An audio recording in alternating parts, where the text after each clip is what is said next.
Welcome to Marin Voices and Views. With Lawrence A. Strick, I'm Peter B. Collins. In our second segment today, we'll be joined by Chris Kirby, Legal Director at Marin's Family and Children's Law Center, and by Peter Richmond, who writes a column for MarinScope newspapers. We'll be talking about Marin's most serious crime problem, domestic violence. First, Susan Adams returns to our program. She's in her third term on the Board of Supervisors and is seeking re-election in June. Viewers should know that I was a paid consultant on two of Susan's campaigns for supervisor and when she ran for Congress in 2012. I'm not involved in her campaign this year. Susan holds a doctorate in nursing and taught at Dominican University after working for many years as a pediatric nurse. She's a mother, grandmother, and lives in Marinwood. Welcome back, Susan Adams. It's always a pleasure to be here. Her opponent in the June election is Damon Connolly, an attorney and two-term member of the San Rafael City Council. Damon was scheduled to be with us today, but a court proceeding in San Francisco caused him to postpone. We hope to have him on our next show. Susan, you're running for your fourth term. This time you drew a pretty credible candidate, Damon Connolly. And Marin Republicans seem fixed on term limiting all the supervisors anyway. What's your case for a fourth term? Well, I actually thought long and hard about it after the activities of the summer, but there is still some work left to do, and we're at a very critical time in the conversations that we're having now about some really important issues like affordable housing, our environment, drought, water, the future for our children, climate change.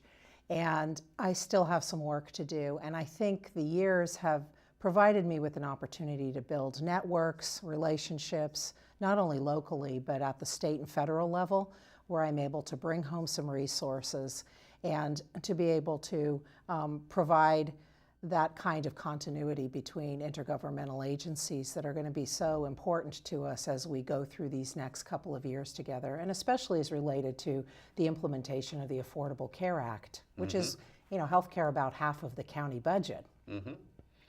Susan, last year the heated debate over affordable housing planning led some residents of your district to attempt to recall you, but they didn't gather enough signatures to even file them with the Registrar of Voters.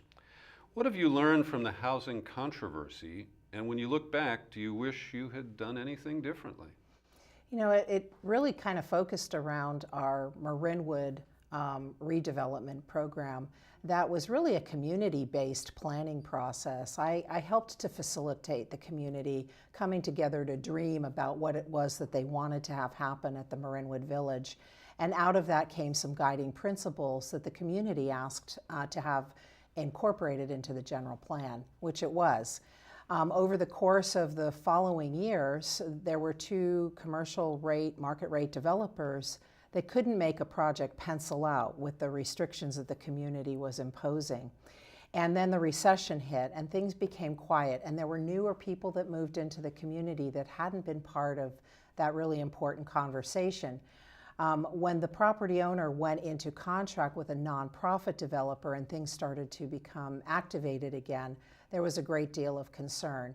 And there are some issues that are raised that are quite legitimate issues that will be addressed through a very open, public, transparent process through an environmental review. But I guess the lesson learned is that communities don't stay the same with the same people. And as newer members of the community come in, it's really important that we do our best to try to get the information out to the community about what the issues are in our community and how we're addressing them. And as we've seen with other projects in the county, like most recently with Heron Hill, which I'm very proud that the community stepped up to the plate and bought a very important property that will now be protected from development. Sometimes and that's in Santa Venetia, an unincorporated part of the community. We went through a 10-year process there as well. Land use and housing developments in our community don't happen overnight. It takes a long time. And even when you have a master plan, as what happened with Grady and Grady Ranch with the George Lucas project, things can happen to change that. And so my message to my community is that there is a process in place. All the issues are going to be heard. And as we go through this process, hopefully we get to a place where most of the community will be able to support whatever the final outcome is. Damon Conley says it's time for a change, and he claims and he wants to offer a new leadership style on the board. But when you dial down the policy positions between you and Damon, they're very, very similar. And I think despite what's been going on, everyone has agreed that Susan Adams is a really hard worker. She's penurious. She doesn't waste taxpayer funds. She cares about her county. Were you surprised that Damon decided to throw his hat in the ring and run in this race? Well, I'm not going to speak badly about my friend. We have been friends for a long time. I think when politics gets into the mix, sometimes people make decisions that may seem surprising, and it's politics. But I was surprised because over the years, I believed that he and I had very similar policies on land use, on environment. Probably the one thing that we had some difference of opinion was on, SMART and all of the intensity of development around the stations on SMART. And he I think, had been a very strong supporter for those premises, and recently has shifted policy direction. I think because, in no small part, because of some of the concerns raised by the community. And so we have had opportunities to have some of these conversations and debate. We'll have a few more along the way. But I think that the question I would ask my friend is, what is it that we need to change? What isn't happening that needs to happen, and what will be brought to the table that's different from what we've seen already? I think if all things are the same and we each have some support from labor and different groups that we share in common, it's going to come down to leadership and experience. And I think that I've demonstrated over the years that I can broker some really difficult deals, like I did between the San Rafael Rock Quarry and that community.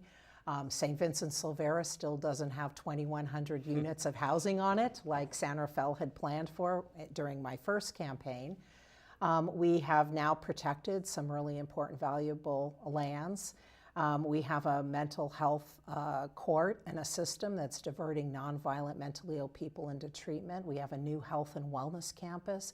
So I think I've delivered the goods for the community, and when I'm out in the community, I'm hearing that loud and clear, that they appreciate the efforts that we put in. It doesn't negate the fact that there are some serious questions that people have about how we're growing in Marin County, and what does that look like, and how does our growth fit within the context of our suburban community. And those are questions that we need to be able to listen to a number of different opinions and be able to have a civil discourse about it to be able to problem solve. Since you've been on the board, one of the nagging problems has been the need to upgrade and update the county's computer system. And more than $30 million was lost on a failed effort, and the legal action to recover money from that contractor fizzled out. What is the status of the IT makeover today? Okay, well, first of all, it wasn't more than $30 million. Each time you read an article, the number keeps jumping up. Mm-hmm. There was the original project that was implemented was as a result of pencil and paper accounting services that were still being done, and a very inefficient, antiquated, and outdated system. So there was already going to be the need for an investment into a new, modernized system. The lessons learned, I was relatively new on the board when that process was starting. And I was assuming mistakenly, I guess, that we had the appropriate people in place that were making the determination about what the best programs were. There were a number of test runs with different options that people were were demonstrated for. But the bottom line is that we needed to modernize our system. At that time, we didn't have a Tier 2 system that would have been able to meet our needs. So the option was this one system that was more expensive, and we didn't have the internal staff expertise to be able to implement it fully, and so we were relying on outside experts to help us. The way we're doing this now is a very different approach. We are starting organically from the ground up with all of our different departments. We're looking at what our systems need to have in place, and we're essentially building our own system using one of the newer Tier 2 systems that's going to be able to accomplish our financial needs with less labor-intensive activity. After the first couple of years from instituting the old program, we got it to work. I mean, it is a system that's working. It's a cumbersome system and it's difficult, but it is working. It is providing the services. So wasn't a total waste of $30 million.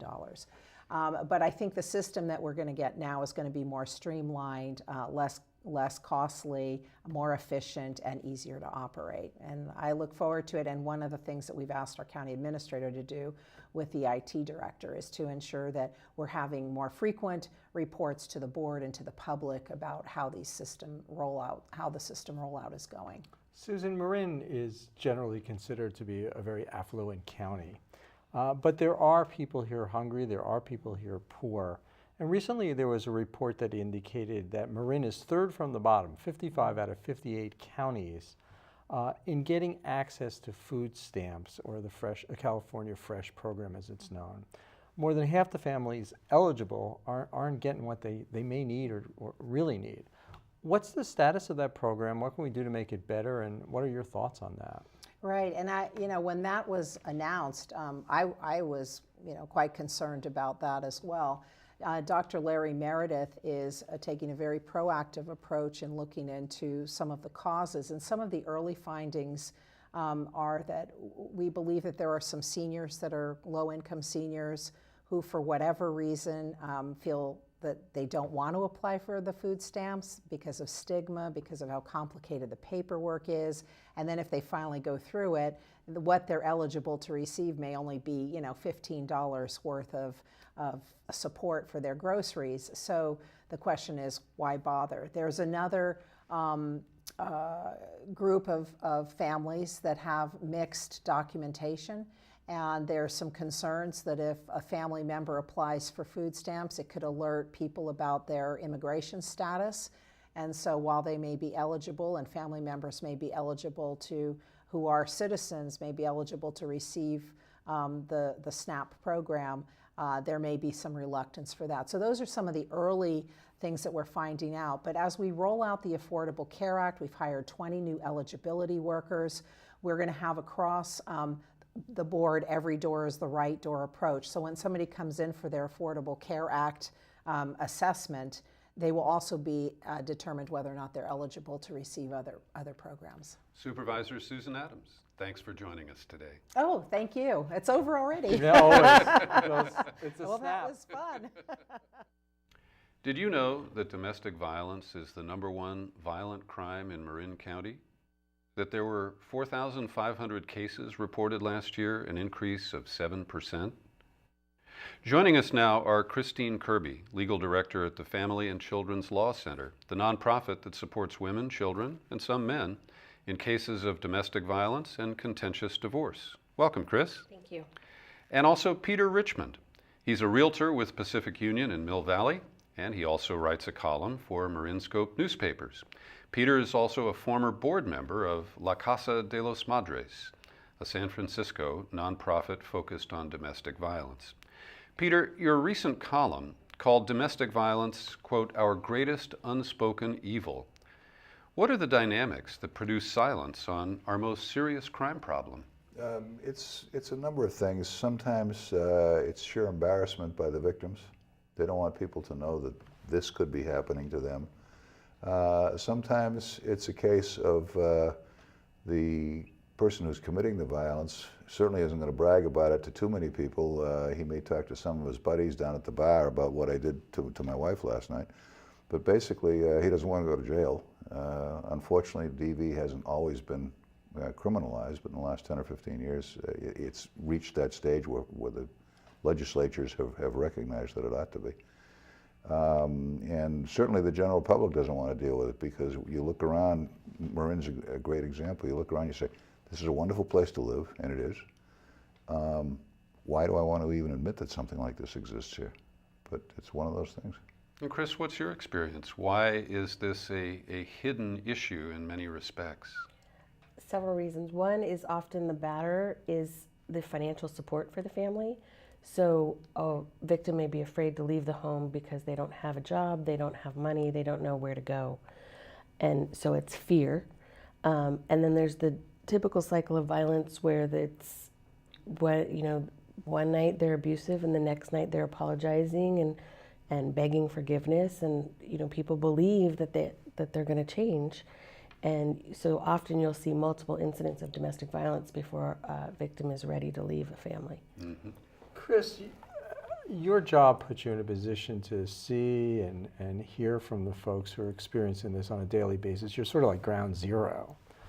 And it almost, what I hear you saying is people feel entrapped or are trapped by this process. How do you encourage them or empower people to break that terrible cycle? When a victim comes into our office, we typically talk to them about what their options are, explain that we're here to help, what the court can do with getting a civil restraining order, which we prepare and go with the victim to court to get that. And we also give them resources like the Center for Domestic Peace, where they can possibly go get shelter. We direct them to go get CalWorks, food stamps, and other aid to help them find a place to live and start anew without relying on the batterer. Mm-hmm. And Peter, many people think that domestic violence doesn't happen, particularly here in Marin. But we know the problem affects people in all walks of life. Last year, I interviewed one victim who came from a wealthy family, was a respected professional in the community, and I learned that no one is immune. What kind of response have you gotten from your recent column?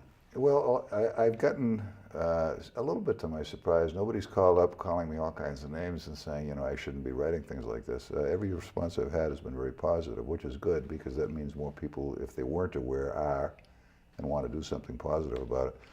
The issue with it is, or the number of issues, but two things that pop up constantly over time is frequently why the victim won't leave is, I'm going to say she because that's the majority. There are some men who get battered too, mm-hmm. But I'm going to say she. She thinks as was just mentioned a second ago, she's got no way of supporting herself, no place to go, etc. She's afraid. He said, if I ever leave, he'll kill me, mm-hmm. which sometimes unfortunately happens. Or worse of all, she's so psychologically beaten down that she thinks it's something she did. And if she were only a little nicer or a little more concerned of his needs, he wouldn't have to do this. That she's basically feeling guilty, which is about as far off of the actual facts as possible. But that's the way things happen. Mm-hmm. And what makes it worse is if there are kids in the family, you'll see a lot of it is transgenerational. The kids see mom and pop going at it this way, and they figure that's normal. So when they grow up, they go through the same thing. The male children start beating their significant others. The female children, if they get beaten up, don't think there's anything wrong with it, because after all, that's what mom went through, and she never left, and so it must be okay.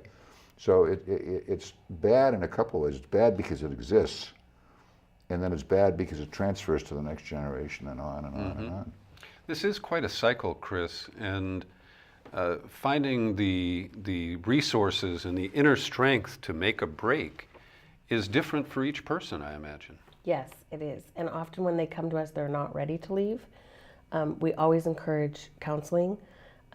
There's a lot of group therapy where victims can go. And we explain that one thing is if they do file a police report, they actually get access to state funding to help them as a victim pay for things like counseling, for medical treatment. And there's other nonprofits in the county that can help them, get their first and last security deposit and rent so that they can leave. Mm-hmm. But having that restraining order, the civil restraining order, protecting them, while it's just a piece of paper, it does give them strength to be able to leave and know that they can call the police at any time if the batterer approaches them or comes to their home. So it sounds like some of the services that you offer are helping people find resources that are available to them in the county, and some are very specific to the particular needs of that individual. How do people find you? How do you interface with the community? How can I reach out if I have a problem that you have services for and find you and get moving to get some help? We have a website, faclc.org, where they can come and read all about our services. We have a drop-in clinic every Wednesday, first come, first served basis, all 3 of our attorneys available for a 30-minute consultation. We don't charge domestic violence victims if they cannot afford it. And they can meet with an attorney that day, and we evaluate their case and then file a restraining order within 24 to 48 hours if we determine that there's an emergency. And I'm a lawyer, I deal with people all the time, and one of the things that I always tell them is what you tell me stays in this room. Absolutely. Is confidentiality something that you maintain in Absolutely. your organization? Even on the 30-minute consultation and you decide not to come back, everything is confidential. The fact that they even are a client is confidential. So no one will know that they came to our office. And we give them advice. We want to help them get the restraining order, but we also look at it more holistically. Just giving them the restraining order and that piece of paper won't make them successful. So we help them get all the resources they need to lead a nonviolent life and not be a victim. And that website was? faclc.org. And Chris, last year I volunteered in support of your fundraiser called The Courage to Change, and Lieutenant Governor Newsom and his wife were both honored by your group for messages for the Lieutenant Governor regarding marriage equality, and his wife Jennifer has produced films about gender and gender treatment issues. Tell us a little bit about your funding, who funds you, and I do understand that you have a pretty critical funding need right now. That's true. We get funding from different sources, from client fees, we get a grant from the county, we get a grant from the Marin Community Foundation, as well as several private donations. And we have a pretty slim budget. We have 4 employees helping over 900 women and men each year with their family law needs. About 12% of those are domestic violence victims. And we're planning our Courage to Change this year, but who it is and when it is a secret as of yet. Well, I also wanted to raise something. I recently interviewed Rob Oken, who is the editor of a magazine called Voicemail, and the magazine has been collated into this new book. And what it shows is a remarkable network of men's groups across the country. Many surfaced in the 1970s describing themselves as pro-feminist men's groups, and they've evolved to address issues of domestic violence and gun violence. And I wanted to ask you both, starting with you, Peter, are you aware of any men's groups in Marin County that focus on these issues? I'm not personally aware of them. I know they do exist. When I was with La Casa, on the board of La Casa in the city, they had some arrangements where men who wanted to reform could come in anonymously, to the outside world, could come in and learn about why they were doing this, what they were doing, how to break the chain. And in a number of cases it was successful. Obviously there are some people who will not change, or at least not very easily. But I've been aware of that for quite a while. Mm-hmm. And with the numbers out here, it's, there's need for quite a few more than that. Yeah. Chris, are you aware of any men's groups? There are a few. Most domestic violence programs, like Peter was saying, have men's programs. Those here in Marin do. They're usually 52-week batterers treatment programs, and most men don't go, or women don't go unless they've been ordered by the court. But there are a few who will go voluntarily, and there are therapists who work with both victims and batterers of domestic violence to help reform the batterer. Mm-hmm. But I take it your group in many ways is hoping to attract people so that you could provide them with help and skills for coping absent the court system, so that they don't get to that point where the court is going to be involved and more stringent penalties become imposed. Well, we do the civil restraining orders. A lot of victims don't come forward because they don't want the batterer to go to jail, because then again they lose a financial resource, be it child support or direct support. if they're still living together. So we can get a civil restraining order in family law court that doesn't send the batterer to jail, but still provides the same protections that you would get in a criminal case other than jail time. The person can still work, but the victim is protected. So we do it so that the family can have some peace. We get custody and visitation orders so the parents don't have to argue over who gets the child when. And we get support orders as well as that protective order, keeping the parents 100 yards away from each other, no phone calls unless it's related to the children. Those are typical things you'll see in a restraining order. Giving people control over their own problems. Absolutely. Kristine Cirby from the Family and Children's Law Center, Peter Richmond of MarinScope Newspapers. Thank you both for joining us today. Thank you for Thank having us. you.